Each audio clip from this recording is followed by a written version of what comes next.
Hey, welcome back. So in this section, we're talking about search and searching algorithms. Now, when I say search, some of you might think of something like Google right away. Now, the algorithm behind Google and its search is very complex, probably one of the most complicated algorithms out there, and it's probably more like 10 different algorithms that are being tested at any given time and things that are being tweaked, not to mention the fact that this algorithm changes so much depending on who you are, your browsing history, the things that you've done, and the things you've clicked on. So when I search for Howler Monkey, I might see different results than if you search for Howler Monkey.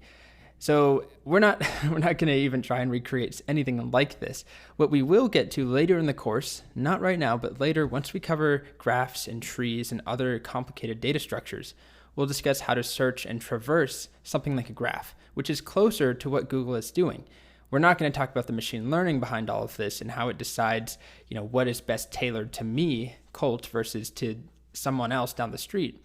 We're just going to talk about when Google first started, before it even cared about people and ads and tracking all of that. If there even was a period, who knows? I doubt there was. But if there was, then we're going to kind of approximate that. But for now, what we're focusing on are even simpler searching algorithms that are really commonly used, but we may not often call it search. For example, let's say that we have a string and we're checking to see if there's another string contained in that string.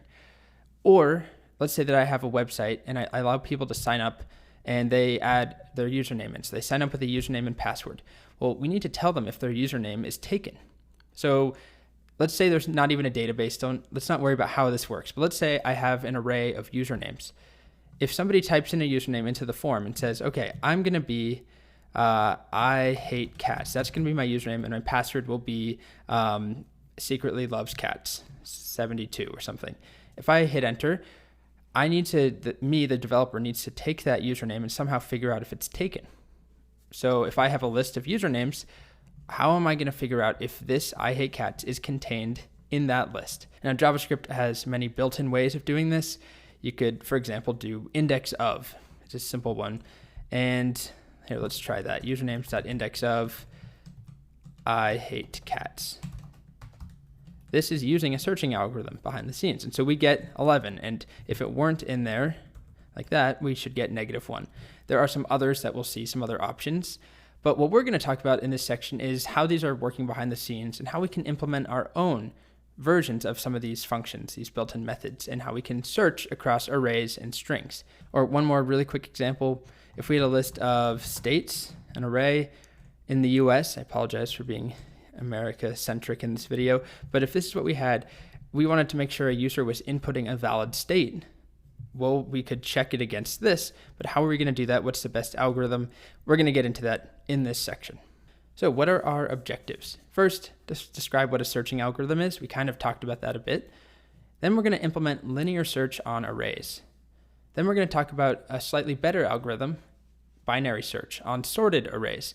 So we'll talk about the pros and cons of those approaches. Then we'll implement a naive string searching algorithm, as well as something called the KMP string searching algorithm. So this section is really the first where we're getting into named algorithms. In the recursion section, for example, we talked about how to write a solution to the factorial problem, but it didn't have a name. Like, we haven't really seen code that has a particular name to the solution, but that's going to change in this section. And that will be something that we see throughout the course as a recurring theme. We'll talk about sorting. There's particular names for a lot of common sorting algorithms. So those are our goals. And the first thing we're going to do in the next video is implement linear search.